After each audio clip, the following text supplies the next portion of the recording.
Mesdames, Messieurs, bonsoir. C'est parti pour ce nouveau numéro de votre magazine Le Point qui reçoit ce soir Monsieur Jean-Jacques Mamba, secrétaire national chargé de la jeunesse au sein du mouvement de libération du Congo. Il est en même temps porte-parole de ce parti politique de l'opposition. Bienvenue Monsieur Jean-Jacques Mamba. Merci.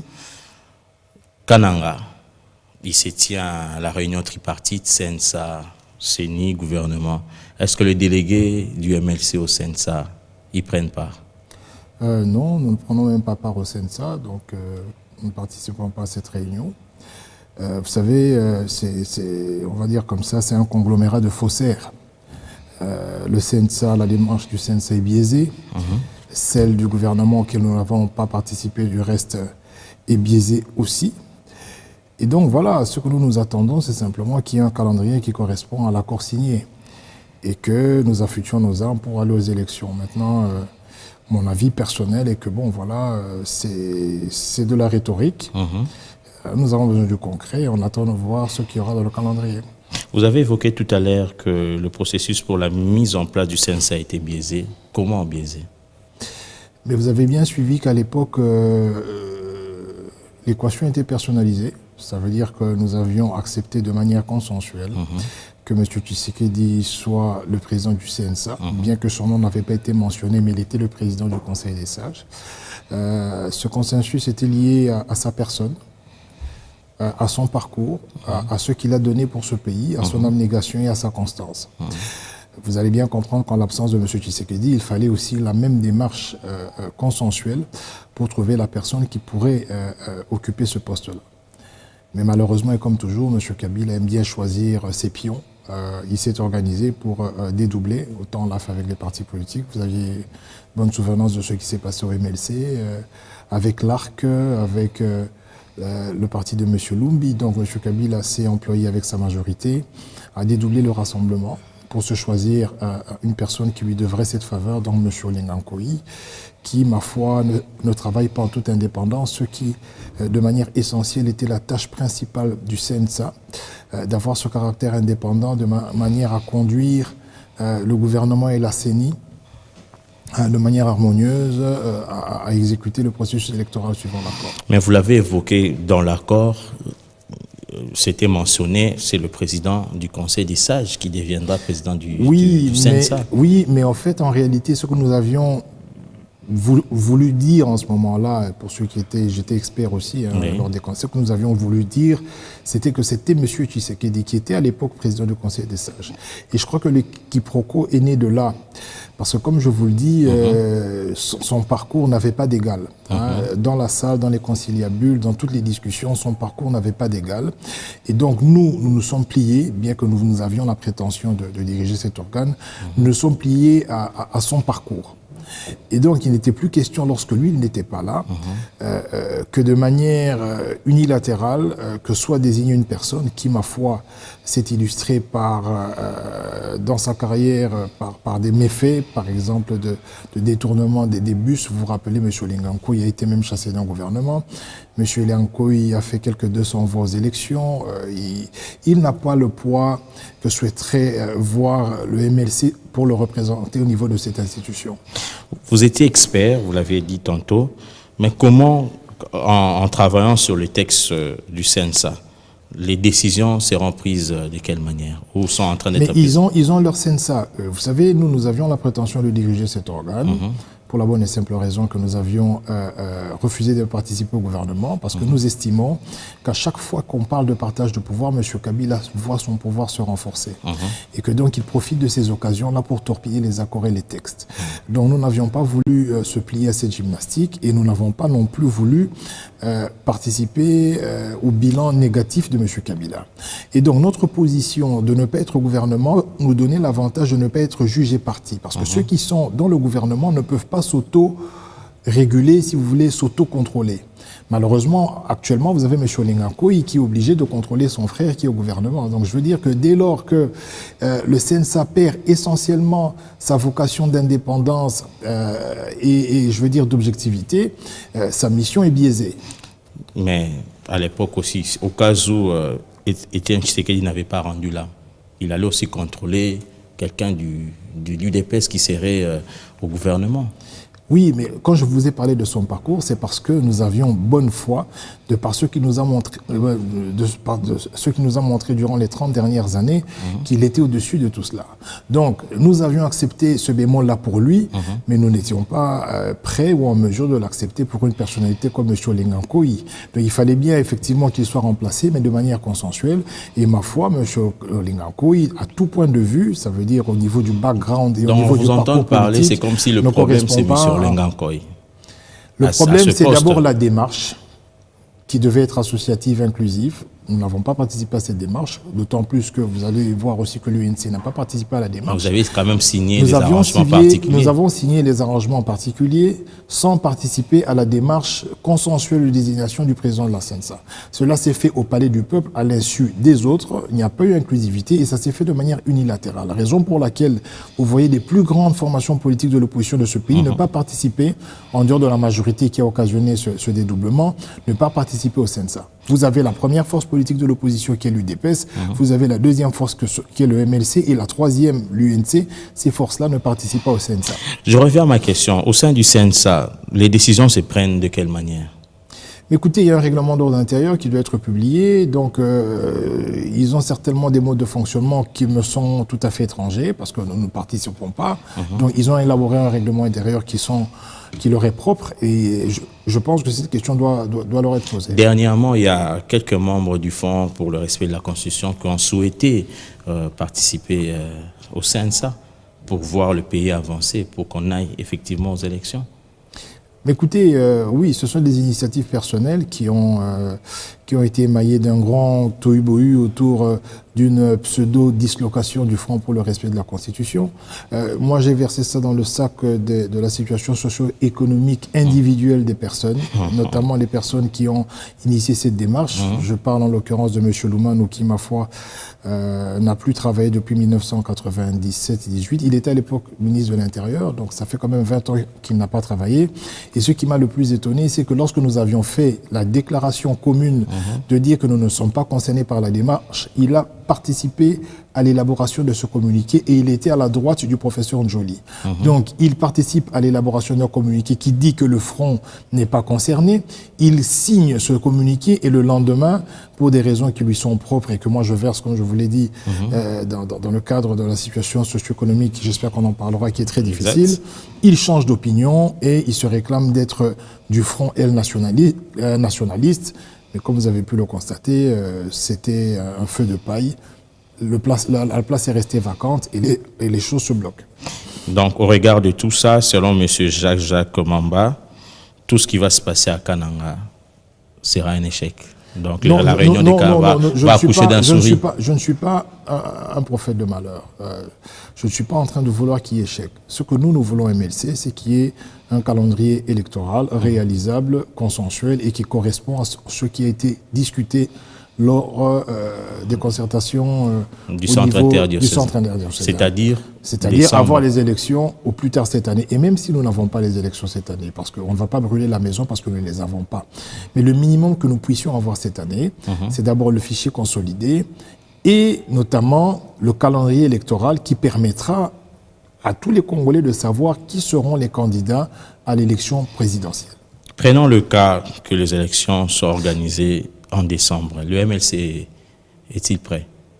Écoutez, pour une élection présidentielle, comme vous pouvez le savoir, nous avons 500 partis politiques. En moyenne, les experts tablent 35 millions de dollars pour faire une campagne. Le MLC n'est pas peut-être prêt de faire ou de présenter des candidatures fantaisistes. Nous avons un congrès qui va juger de la praticabilité ou de l'opportunité d'avoir un candidat qui pourra effectivement porter l'étendard de notre parti. Mais comme je vous le dis ici, la question n'est pas d'avoir un candidat parce qu'il y a 500 partis, on n'aurait pas 500 candidats. L'idée d'abord, c'est de respecter les prescrits de la République et notamment en ce qui concerne l'alternance. Ça veut dire que nous ayons des élections que nous n'avions pas eues et que les meilleurs candidats sur base de programme soient élus pour redresser la barre. Donc, au plus tard, le 10 décembre, je donne un exemple là, élection présidentielle. Le MLC va présenter qui? Nous aurons un congrès en session extraordinaire et le congrès décidera. S'il y a opportunité de présenter un candidat et si les candidats se manifestent, ils se manifesteront.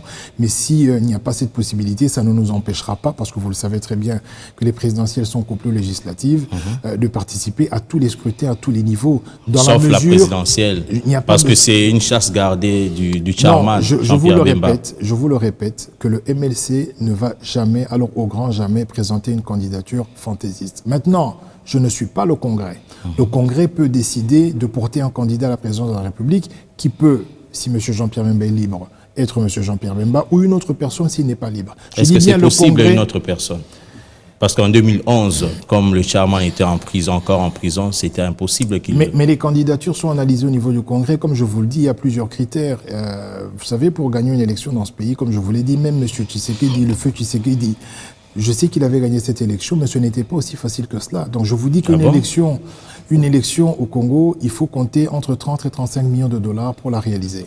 Ok, vu l'étendue de notre territoire. Et je peux vous dire aujourd'hui que sans embâche, je ne puis aujourd'hui affirmer que dans mon parti, il y ait quelqu'un qui s'est prononcé pour être candidat à la présidentielle. Donc le Congrès... Chassé directement. Non. Le Adam Congrès... Bombole, on le connaît en 2011, il s'est présenté comme candidat du MLC, et selon une certaine opinion, il n'y a pas de démocratie au sein du MLC. Mais voilà, ça c'est tout à fait caricatural. Monsieur Bombole ne s'est pas présenté comme candidat du MLC parce que pour être candidat, comme je vous l'ai dit, il y a un congrès qui sanctionne les candidatures. C'est le congrès qui présente le candidat.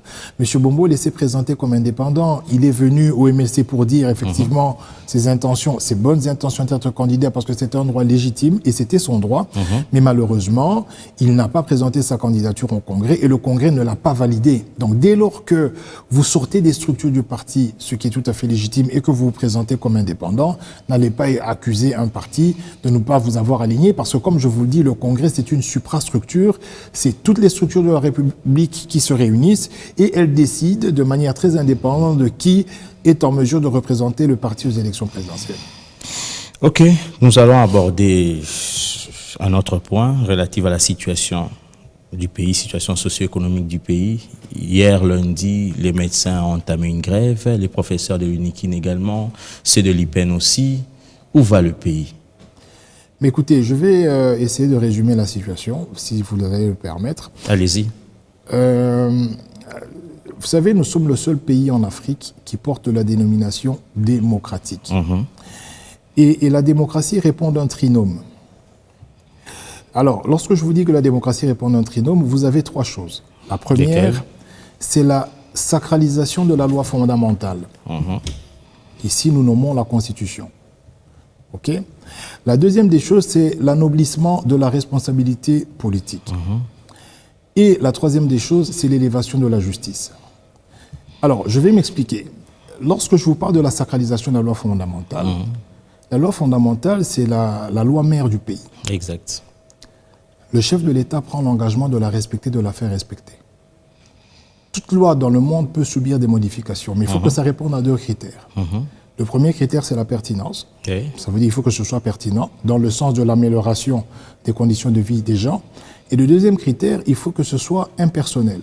C'est pour cela qu'aux États-Unis, par exemple, lorsque vous voulez augmenter les émoluments, on vous dit, bon, vous les députés, vous voulez augmenter vos émoluments, ok, il n'y a pas de problème, vous pouvez voter la loi, mais ça ne vous concerne pas. Ça concerne l'autre. La prochaine législative. Ce sont des garde-fous. Donc, dès lors que vous péchez, c'est-à-dire que vous omettez de respecter ces deux critères, ce qu'a voulu faire la majorité, vous plongez la République dans le chaos. Et ce qu'a fait M. Kabila, c'est quoi? C'est que nous avons eu une élection, il est passé, une autre élection qui était chaotique, et lors de la troisième élection, il n'y a pas eu d'élection carrément. Et vous entendez, aujourd'hui, vous voyez beaucoup de jeunes circuler pour demander un référendum, ainsi de suite. Ça veut dire que M. Kabila désacralise la loi fondamentale. Mais il ne l'a pas modifié, jamais il a dit qu'il va modifier la loi. Je continue. En tout cas, il est sur cette lancée-là. En tout cas, c'est sbire. Lorsque M. Mon va passer à la télévision... Vous risquez de tomber dans des procès d'intention, M. Jean-Jacques Mamba. Lorsque M. Mon va passer à la télévision avec un béret rouge, professeur d'université de son État, vous parle de M. Kabila comme candidat éligible. Il est éligible de quelle manière? Contre la Constitution.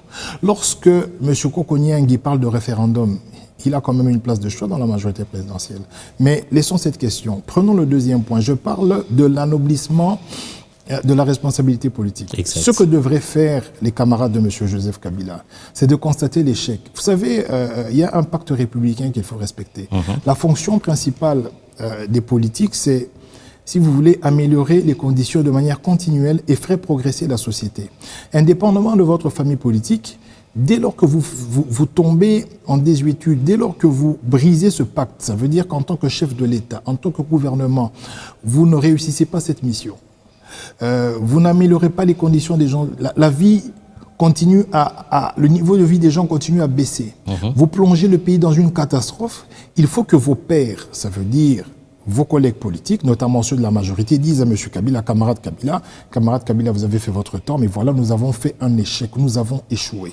Nous avons échoué avec la révolution de la modernité, nous avons échoué avec les 5 chantiers, nous avons échoué à rétablir la sécurité sur l'ensemble du territoire national, nous avons échoué, nous devons sauver notre famille politique et nous devons nous trouver un autre cheval, un autre joker, nous devons nous trouver un autre guide. Et dans tous les pays normaux, dans tous les pays qui progressent, indépendamment de la famille politique, il y a ce pacte-là qui fait que lorsque l'échec est là, lorsque la performance n'existe pas, vous êtes en mesure de vous auto-sanctionner. Malheureusement, ici, vous aviez vu, avec les Djalelo à l'époque de Mobutu et aujourd'hui, pendant que le pays va très mal, fonctionnaires impayés et tout ce que vous voulez, les gens continuent à demander à ce que M. Kabila fasse un 3e mandat. N'est-ce pas une expression démocratique? Nous sommes en démocratie, chacun peut s'exprimer. Je vous explique que la démocratie répond à un trinôme. D'abord, il faut sacraliser la loi fondamentale, mais il faut anoblir la responsabilité politique. Ça veut dire que lorsqu'il y a échec, les responsabilités doivent être établies et les personnes qui sont responsables doivent être écartées. Donc, la démocratie, c'est aussi cela. C'est-à-dire qu'au niveau de la majorité présidentielle, après avoir fait un bilan de ces 15 dernières années, après avoir constaté que nous sommes le pays le plus pauvre du monde, après avoir constaté que dans des pays d'Afrique noire comme le Sénégal et la Côte d'Ivoire, les choses marchent, et je vous donnerai des chiffres si vous voulez, il faudrait qu'en ce moment-là, les camarades de M. Kabila, ses camarades de lutte, Aubin Minakou, Harry Mouvet, disent à M. Kabila, nous sommes tombés tellement bas que nous devons changer de guide. Et ils n'arrivent pas à le dire et ils n'ont pas le courage de le dire. Et la dernière chose, c'est quoi? C'est l'élévation de la justice. Vous savez, la justice dans un pays, c'est le ciment de la cohésion nationale. Il faut que chaque Congolais ait l'impression que devant la loi, nous sommes tous égaux. Malheureusement, l'expérience de ces dernières années nous a bien montré qu'on a l'impression qu'il y a privatisation de l'appareil judiciaire. C'est-à-dire que le PGR est beaucoup plus enclin à sanctionner et très vigilant sur tout ce qui concerne l'opposition, la liberté d'expression, ainsi de suite, mais qu'il a du mal à diligenter des enquêtes sur les détournements de fonds et tout ce qui concerne, au fait, la faillite de l'État qui a des auteurs. Donc, dès lors que les citoyens ont le sentiment que la justice ne leur appartient pas, que la justice est un fait privé, il n'y a pas de cohésion nationale et vous avez toutes sortes de troubles comme on est en train de vivre aujourd'hui. Comme conséquence, grève, tout ça. Étant donné que M. Kabila n'a pas répondu à ce trinôme, ça veut dire qu'en termes de respect de la loi fondamentale, en termes de responsabilité d'échec patent de ces dernières années, en termes de la désacralisation ou le fait de la privatisation de la justice, on peut expliquer avec beaucoup d'aisance la situation dans laquelle nous sommes. Nous sommes dans une situation où les investisseurs ne veulent plus venir. Nous n'offrons plus de garanties. À chaque fois que nous lançons un projet, c'est un projet fallacieux. Je peux vous citer tous les projets qui ont été lancés et faire des comparaisons avec les projets qui ont été lancés dans d'autres pays africains. Vous allez constater que notre pays va de mal en pire. La baisse du cours des matières premières, c'est un problème international. Vous savez qu'au Sénégal, il n'y a pas beaucoup de matières premières. Ils ont fait un aéroport de 350 millions. Ils ont 350 millions d'euros, à peu près 500 millions de dollars. Ils ont construit une autoroute de plus de 70 000 km sur 4 bandes avec des péages. Parce que leur économie n'est pas basée sur les matières premières. Non, parce que leur pays offre une stabilité politique qui permet aux investisseurs, ils ne l'ont pas fait avec leur argent. M. Kagame, qui est un tout petit pays, fait un aéroport 10 fois plus grand que le nôtre. Simplement parce que lorsque vous êtes sérieux et qu'il y a de la stabilité politique dans votre pays, lorsque le chef de l'État s'engage à respecter les textes et qu'il y a des élections à intervalles réguliers, les investisseurs peuvent venir. Et ce n'est pas le cas chez nous. Regardez ce qui se passe en économie. C'est tout un cycle. Vous avez l'étude de la faisabilité, après vous avez l'étude du marché, et puis vous venez investir, et puis après avoir investi, vous devez attendre que votre investissement puisse devenir rentable. Exact. Mais ça peut prendre 10 ans. Vous croyez que quelqu'un peut venir ici avec un investissement sérieux, sachant que dans les 10 prochaines années, il n'est même pas sûr que ce pays va rester entier. Voulez-vous qu'on aille aux élections pour qu'à la fin, ça débouche par la balkanisation du pays. Pourquoi vous reprochez à la majorité quand elle souhaite à ce que les élections soient bien organisées, très bien organisées, pour qu'on n'ait pas de troubles après? Pourquoi ne l'a pas souhaité en 2011? Lorsqu'elle ramène les élections à un seul tour et que vous avez un président de la République qui est élu avec moins de 40%. Mais ça, ce sont des germes de la balkanisation parce que vous avez 60% de Congolais qui peuvent refuser l'autorité de ce président. Là, la majorité n'a pas pensé à la balkanisation, elle pense à la balkanisation aujourd'hui parce que M. Kabila n'a plus de mandat.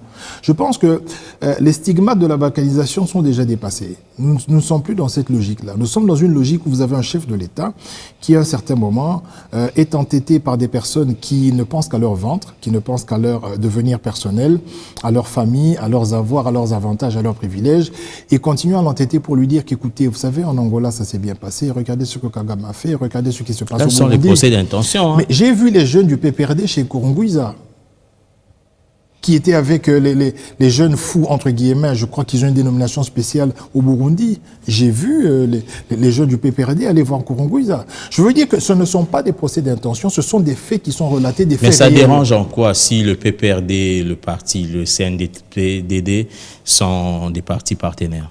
Ça dérange dès lors que nous n'avons pas d'élection dans ce pays et que M. Kurunguiza a des difficultés parce qu'il a refusé de respecter la loi fondamentale de son pays en se retirant.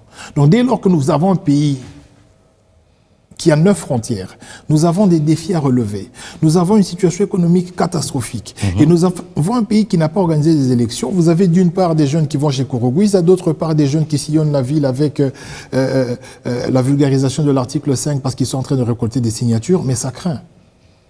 Parce qu'en réalité, il n'y a pas opportunité de changer la Constitution. Rappelez-vous de ce que je viens de vous dire. Je vous dis, il faut qu'il y ait pertinence, il faut que ce soit impersonnel. Nous voulons qu'on change la Constitution, nous, le MLC. Oui. Mais ça ne doit pas concerner M. Kabila. Vous savez, en ce qui me concerne, ce que je veux qu'on change, l'article 73. Le chef de l'État reste en place jusqu'à l'élection, jusqu'à l'installation du président élu. Il faut qu'on mette une virgule. Et signer le référendum, alors je vous le dis, en cas de non-élection, je continue.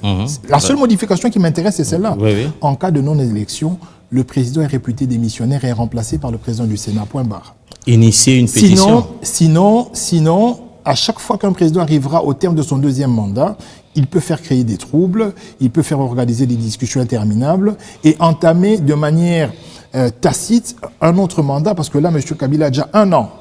C'est le quart d'un mandat ou le 5e d'un mandat. L'année prochaine, ça sera 2018. Il aura fait 2 ans, c'est 2 tiers d'un mandat de 5 ans.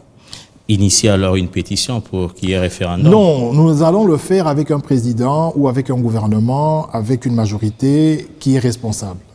Malheureusement, ce n'est pas le cas aujourd'hui. Donc nous attendons d'abord que ce calendrier sorte, que nous allions aux élections et des réformes devront effectivement arriver, notamment cet article-là, comme il y a un précédent, il faudrait qu'on mette une virgule et qu'on rajoute, en cas de non-élection pour quelconque raison, le président est réputé démissionnaire et remplacé automatiquement par le président du Sénat. Les médecins sont en grève, les professeurs d'université sont en grève. Comment pallier la situation? L'État est en faillite, en cessation de paiement. Le gouvernement a le choix entre passer par la planche, à billets. Ce sera très grave. Ou continuer comme ça, parce que la Banque centrale n'a plus de réserve. Et je crois que le gouvernement n'a pas de choix. Avant-hier, je suis passé vers une station, j'ai vu beaucoup de monde et on m'a dit que c'était des agents d'Ecobank.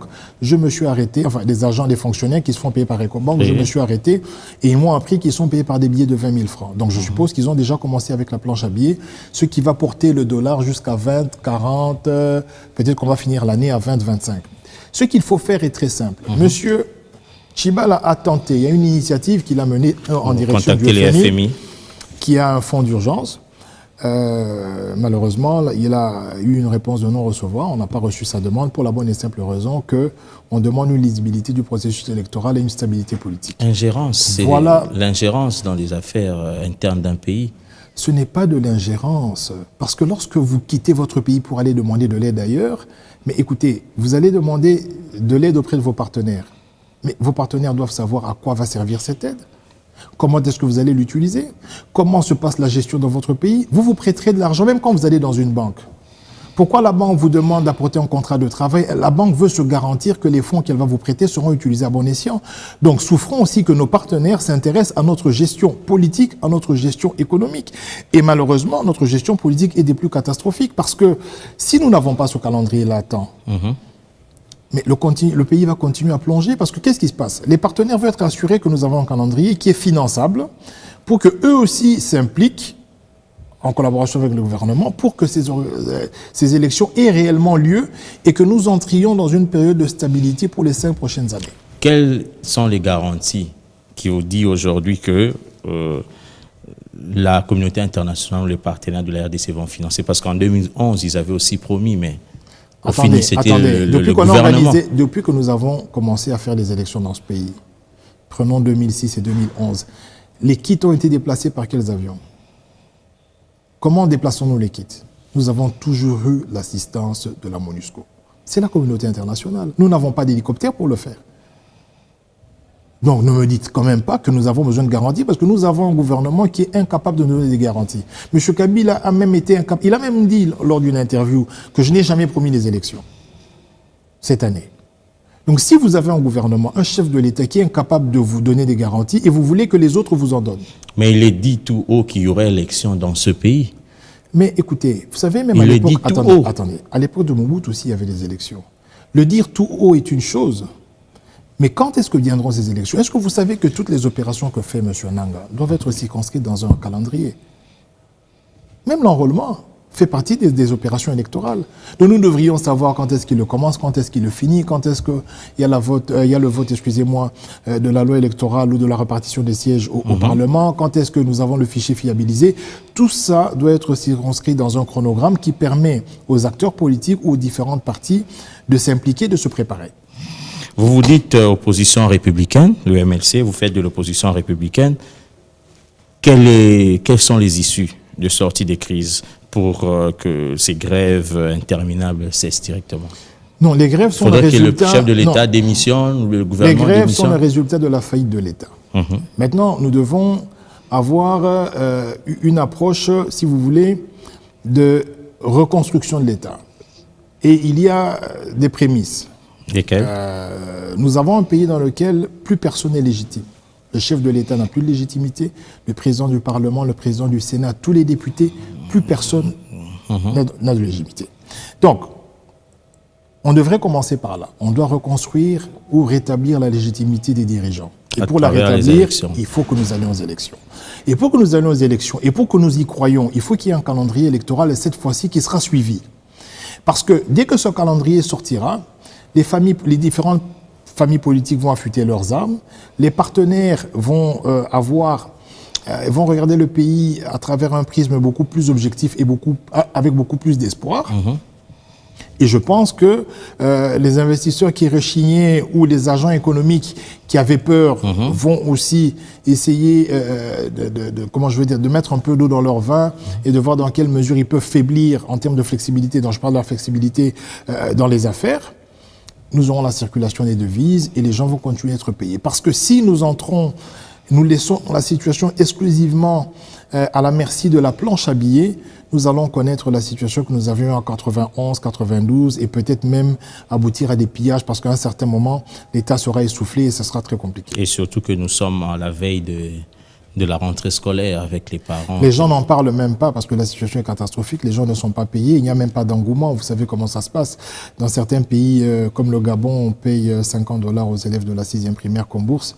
Mais ici, il y a encore des parents, peut-être 90% des parents, y compris moi-même, qui n'ont même pas encore payé la réinscription des enfants. Donc je vous dis que voilà, la situation est telle qu'elle est. Il y a des responsables. Et comme on ne veut pas anoblir la responsabilité, on ne veut pas établir les responsabilités, on préfère la logique du contentement. Et où vous voyez, et je le dis, je suis souvent choqué, quelqu'un qui passe 5 ans à l'université, qui est licencié, après qui commence à écrire une thèse, et qui finit sa thèse, qui est appelé professeur, mais qui se comporte comme si, au fait, il a passé toute sa vie à ne rien faire.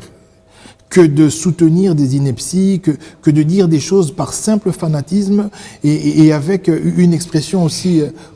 voilà, je parle de M. Mova ici, et il y en a tant d'autres. Il y a aussi l'autre là, comment on l'appelle encore, M. Kinke Mulumba. Voilà, ce sont des choses qui choquent. Ce sont des choses qui choquent parce que les générations à venir vont se dire, mais pourquoi des professeurs d'université se comportent comme ça? Pourquoi nous ne pouvons pas avoir un pacte républicain qui nous permet de nous mettre d'accord sur le minimum? Le minimum, c'est quoi? Il faut que la performance existe. Il faut que celui qui a mal fait, indépendamment de sa famille politique, soit sanctionné. Il faut que la majorité présidentielle apprenne à sanctionner ceux qui ne sont pas performants. Est-ce qu'aujourd'hui, on peut dire que la CENI est indépendante? Écoutez, dans les pays normaux, les élections sont organisées par le ministère de l'Intérieur. Et je vous ai parlé du pacte républicain. C'est un peu ça qui consolide la démocratie aussi. Exact. Ça veut dire que même si le ministre de l'Intérieur a été nommé par la majorité, mais lorsqu'on parle d'élection, il est d'abord citoyen congolais, il doit bien faire les choses. Bon, ici, nous avons un problème de confiance, donc on est dans une logique de CENI. Voilà. Mais le quiproquo, si vous voulez, il y a quelque chose de très compliqué avec la CENI, c'est qu'on dit qu'elle est indépendante, mais en même temps, ceux qui l'animent sont choisis par les partis politiques. Donc ça veut dire que ceux qui se retrouvent à la CENI reçoivent un mandat de leur parti, et quand ils arrivent là-bas, ils deviennent indépendants, ce qui est tout à fait faux, parce qu'en plus, on donne aussi la latitude aux partis politiques de changer les membres. Lorsqu'il y a des discussions, il y a des accords, chaque parti politique a cette latitude de changer. Donc, quelque part, au niveau de la dénomination de la nomenclature, c'est une commission électorale nationale indépendante. Mais dans les faits, on a bien vu qu'il y a eu plusieurs manipulations, notamment M. Nanga, qui a eu la possibilité, mais il a reçu des injonctions, de faire l'enrôlement simultanément. Ça veut dire que techniquement, il était tout à fait possible d'enrôler sur toute la République au même moment. Mais il a préféré y aller par palier parce qu'il voulait gagner le temps. Nous savons que de gagner l'organe de prise de décision à la CENI, c'est la plénière, dont fait partie un des délégués du MLC. Donc pourquoi c'est seulement la majorité qui influence ces délégués à la CENI et non vous de l'opposition? Au fait, nous avons une questeur adjointe qui vient de commencer il n'y a pas longtemps, Madame Nadine Maïmichika, que je salue pour le travail qu'elle a bas et pour le travail qu'elle a toujours abattu, parce que c'est une personne formidable. Expert aussi, elle a commencé il y a longtemps. Oui, donc je la félicite pour cela. Mais ça ne se passe pas aussi simplement comme vous le dites. Il y a des décisions qui sont prises au niveau du bureau. Je ne maîtrise pas la loi organique de la CENI, mais je peux vous dire, et je certifie que techniquement, des experts peuvent vous confirmer qu'il y avait possibilité de faire les élections sur toute l'étendue du territoire. Et s'il y a bien une famille politique qui joue à la montre, et s'il y a bien une famille politique qui ne veut pas partir et qui veut rester, vous allez bien comprendre que c'est la majorité présidentielle qui avait même exigé à ce que, lors des discussions, que nous commencions par les élections locales. Parce qu'elle voulait que M. Kabila reste là jusqu'en 2019. Non, ce n'est pas parce que les élections locales concernent les arriérés législatifs, électorales, pardon. Il fallait que ces élections soient organisées en 2006, ça n'a pas été. En 2011 aussi, il fallait qu'on reprenne ça, ça n'a pas été. Mais pourquoi ne pas commencer avec les locales? Parce que la démocratie aussi, c'est à la base. Le point de vue du MLC était le suivant. En 2013, nous avons accepté de participer aux concertations nationales pour demander à la majorité, notamment au gouvernement, de donner l'impulsion nécessaire pour préparer ces élections-là. Il ne l'a pas fait. Donc s'il commence à y penser alors que le mandat du chef de l'État est terminé, pour nous c'est tout à fait malsain, c'est tout à fait incongru et c'est tout à fait incorrect. Est-ce que vous pensez aujourd'hui, votre délégué qui vient de faire son entrée, vous ne pensez pas qu'un jour elle pourra vous trahir aussi comme l'a trahi, comme vous a trahi sa prédécesseur? Écoutez, je ne parlerai pas de trahison. Je pense qu'elle fait son travail. C'est une avocate de profession, une personne que je respecte beaucoup. Elle fait le travail qu'elle doit faire pour la République et nous espérons que ce travail-là portera ses fruits. Elle ne va pas couper le cordon. Parce qu'apparemment, tous ceux qui vont là-bas coupent le cordon avec leur parti politique. Monsieur Njoli n'a pas coupé le cordon, il est toujours au MLC. Après sa mission, il est revenu au MLC. Et la connaissant, je ne la vois pas faire une chose pareille. C'est une bonne personne, de bonne moralité, une personne mariée, mère de famille, que je respecte beaucoup. Et je ne pense pas qu'elle peut tomber dans ce genre de travers.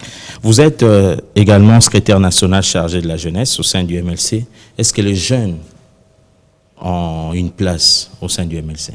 Et bien sûr que si, sinon je ne serais pas secrétaire national chargé de la jeunesse. Je pense que dans tous les partis politiques, la jeunesse a une place de choix.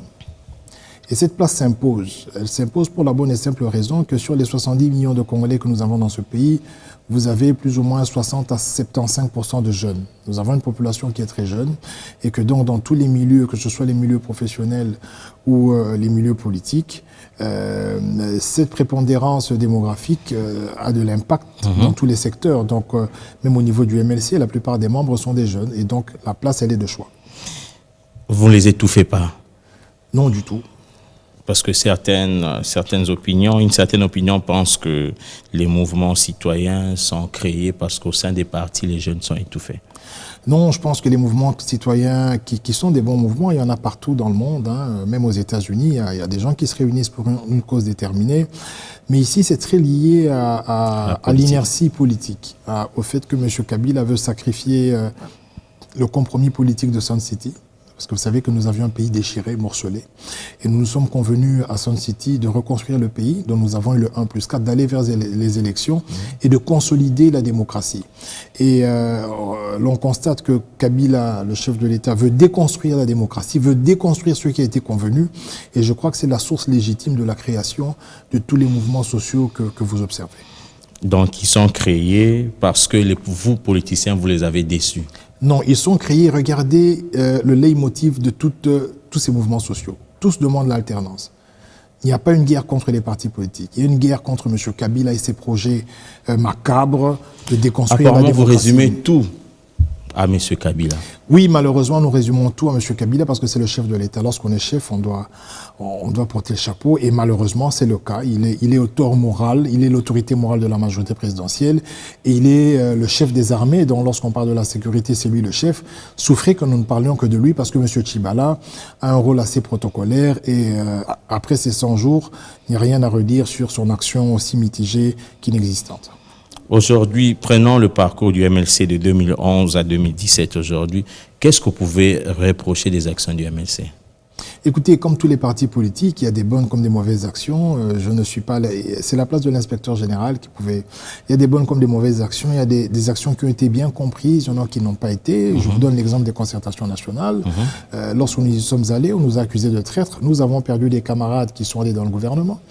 Mais aujourd'hui, avec un peu de recul, les gens comprennent que si à l'époque tous les partis s'étaient impliqués, M. Kabila n'aurait pas d'alibi pour ne pas organiser des élections. Parce que regardez comment M. Kabila fonctionne. Nous sommes en fin 2014-2015, il lance des consultations. Est-ce que pour qu'on enrôle les gens, on devait consulter? Il a lancé des consultations pendant 3, 4, 5 mois. Mais pour qu'on enrôle les gens, on pouvait les enrôler depuis 2013. On n'avait pas besoin de lancer toutes les consultations et avoir même un dialogue pour qu'il y ait l'enrôlement. Parce qu'en réalité, l'enrôlement des électeurs n'était pas tributaire des discussions politiques. C'est un fait administratif. Mais ça avait commencé depuis le 31 juillet, mais... 31 juillet de quelle année?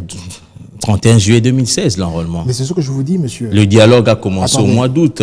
Le dialogue de la Cité de l'Union africaine. Attendez. Mais pourquoi le 31 juillet 2016 alors que nous avions des élections en 2011? Et même lorsque nous avons raté les 2 premières années, nous avons été aux concertations nationales, nous en avons discuté, on pouvait commencer l'enrôlement en 2013. Le gouvernement pouvait donner des moyens, mais pourquoi attendre 2016, pourquoi attendre un dialogue, pourquoi un mois avant un dialogue, commencer un enrôlement, et après qu'il y ait des troubles au Kassai, et ainsi de suite, et que nous soyons dans une situation où, malgré le sursis donné à M. Kabila, qu'il n'y ait quand même pas des élections en 2017. C'est ce que j'appelle ici, je vous ai parlé de l'anoblissement de la responsabilité politique, M. Kabila est responsable. Et il est responsable de tout ce qui nous arrive, malheureusement. Raison pour laquelle j'ai dit, est-ce que vous, de l'opposition, particulièrement du MLC, vous n'avez pas de part de responsabilité dans tout ce qui s'est passé? Peut-être que vous n'avez pas joué votre rôle en tant qu'opposition républicaine. Regardez dans les 100 résolutions des concertations nationales, nous avons participé, nous avons pris nos responsabilités. Lorsqu'il s'est agi d'aller à la Cinco pour discuter, nous avions même préconisé un dialogue technique. Nos camarades de l'opposition ne nous ont pas suivis. Nous disions quoi? Nous avons un problème concernant le processus électoral. Majorité, pouvoir, opposition, allons autour de la CENI, définissons les choses correctement. Mais nos autres amis de l'opposition n'ont pas entendu ça de cette oreille, ils ont voulu qu'il y ait des régimes spéciaux, ainsi de suite, et aujourd'hui, ça patauge. Donc ce que je veux dire, c'est que le MLC en tant que parti a toujours pris ses responsabilités, et ses responsabilités, c'est pour consolider et préserver surtout, comme je viens de vous le dire, la sacralisation de la loi fondamentale, c'est notre leitmotiv, donc nous sommes le front pour le respect de la Constitution, et nous continuerons toujours à batailler pour que cela soit une réalité. Est-ce que vous pensez qu'aujourd'hui, il faut vraiment comment on l'appelle d'ailleurs là, il faut qu'il y ait des nouvelles têtes dans la classe politique congolaise? Écoutez, dans toutes les... Ce n'est pas une question de nouvelles têtes, ce n'est pas une question de jeunes. Vous savez, Mobutu a eu son pouvoir, il avait, en 1965, si je ne m'abuse, il était président de la République, il avait 35 ans. Monsieur Kabila a eu son pouvoir, il est de 71, il a eu en 2001, il avait 30 ans. Je ne pense pas que le fait qu'on soit jeune influe sur le cours des choses. Ce qui est important en politique, c'est la constance et c'est surtout le résultat. Il y a eu beaucoup de jeunes qui ont été ministres très jeunes, M. Kambinga, ministre jeune, député jeune, M. Yves Kissobe très jeune. Mais s'il n'y a pas de constance et il n'y a pas de résultat, ça ne sert à rien. Et vous, comment vous comprenez le renouvellement de la classe politique? Écoutez, c'est une rhétorique que les gens emploient, mais je ne fais pas un conflit générationnel. Ce n'est pas une question de génération, c'est une question de mentalité et il faut qu'il y ait des mécanismes coercitifs. Ça veut dire que lorsque nous avons un chef de l'État qui s'emploie à respecter le trinôme dont je vous ai parlé, et qu'il y a des lois qui sanctionnent les abus, mais aussi des lois qui recadrent la vie politique, notamment sur le financement des partis, parce que tout ce que vous avez comme transfuge, c'est parce qu'en réalité, nous vivons dans un pays où vous êtes dans la majorité, vous avez tout, et vous êtes dans l'opposition, vous vous débrouillez. Donc, notamment, le financement des partis politiques. Donc, il faudrait qu'on rétablisse un peu un équilibre pour permettre à ce que les gens puissent rester sur leurs idéaux. Parce que les idéaux, sur la durée, c'est pas facile. Les 5 premières années, ça peut fonctionner. Mais vous n'avez pas travaillé, vous continuez à parler opposition, vous critiquez M. Kabila. Mais à partir de la 6e année, comme vous ne recevez rien, vous commencez à être tenté. Et après 10 ans, ça devient encore beaucoup plus compliqué parce que finalement, dans les pays normaux, l'argent de l'État sert à financer l'opposition aussi, pour que l'opposition fasse son travail, parce que la vie politique, c'est une vie d'équilibre. Vous avez évoqué tout à l'heure un mot là, transfuge, mais si on regarde le dialogue du centre interdiocésain, il y a 70% des transfuges qui viennent du MLC. Oui, nous sommes un grand parti. Ça insinue quoi? Au fait, d'abord, que vous n'aviez pas pu gérer tous ces cadres-là? Première des choses, que nous sommes un grand parti. Donc effectivement, moi-même j'ai adhéré à ce projet en 2006 parce que j'estimais que c'était un projet très fort. Et malheureusement que nos amis sont partis. Parce que vous n'avez pas pu les gérer? Non, on n'a peut-être pas, nous n'avons pas... Olivier Kamita, tout ce monde. Non, la question, ce n'est pas de gérer les gens.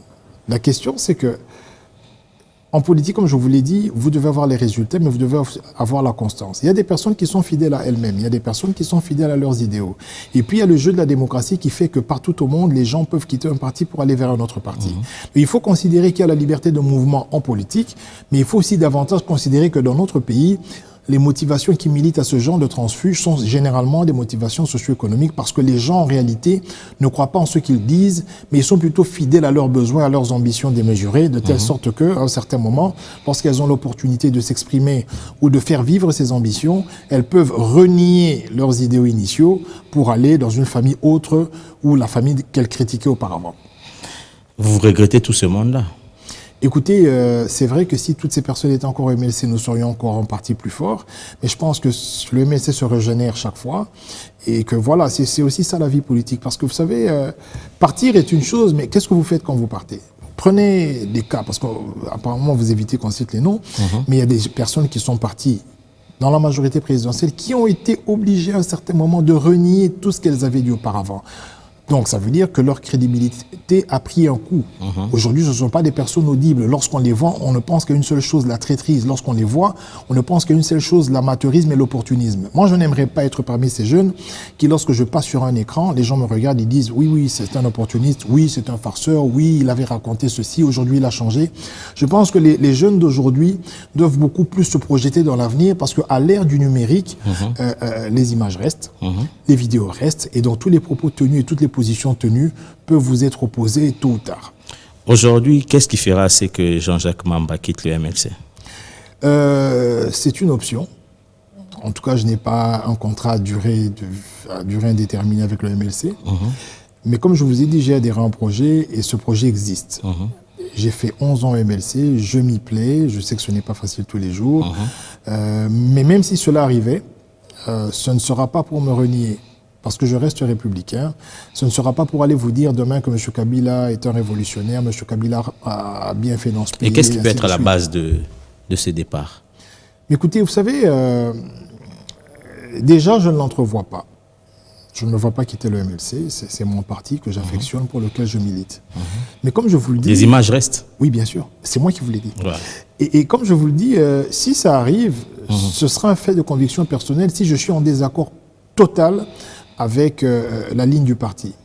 Et pour ceux qui me connaissent, pour mes collègues du parti, ils savent très bien que lorsque je ne suis pas d'accord avec quelque chose, en commençant par le président national, je le lui dis. Ah bon? Donc je ne suis pas des personnes qui... mais oui, mais je dois me plier à ce que moi j'appelle la vie majoritaire. Parce que là-bas, on dit que c'est parole d'évangile. J'ai eu l'occasion ou le privilège, si vous voulez, de discuter avec le président Jean-Pierre Bemba et de lui dire mes désaccords sur certaines questions. On en a discuté et il a réussi à me convaincre sur certaines autres questions. Et sur d'autres, peut-être pas. Mais je veux dire que la logique des partis, c'est une logique où vous pouvez avoir un point de vue, mais qui est discutable. C'est-à-dire qu'il y a le point de vue majoritaire, ce qu'on appelle la ligne du parti, qui peut avaler votre point de vue. Et c'est ce qui est arrivé fréquemment. Mais cela ne veut pas dire que vous êtes obligé de dire chaque fois oui.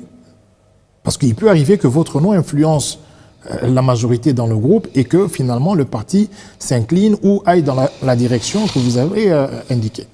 Ce sera votre dernier mot, monsieur le porte-parole du MLC. Écoutez, je vous remercie de m'avoir invité. C'est toujours un plaisir, est partagé à cette émission. Et j'espère très bien que nos téléspectateurs comprendront les enjeux et surtout nos décideurs. Ici, le chef de l'État aura l'occasion de suivre cette émission, qu'il comprenne qu'il a une responsabilité très grande. C'est un peu péjoratif. Il doit aller au Sénat. Nous avons besoin de lui au Sénat. Il est quand même sénateur à vie depuis 2016. Donc il doit aller au Sénat. On a besoin de son expérience au Sénat. Il peut même se faire élire président du Sénat s'il veut. Mais on a besoin de lui. Autant on a besoin d'autres énergies qui feront mieux que lui. Merci beaucoup, monsieur Jean-Jacques Mamba, d'avoir répondu à notre invitation. C'est moi qui vous remercie. Merci également à vous, chers téléspectateurs, d'avoir suivi cette émission. Au revoir et à la semaine prochaine.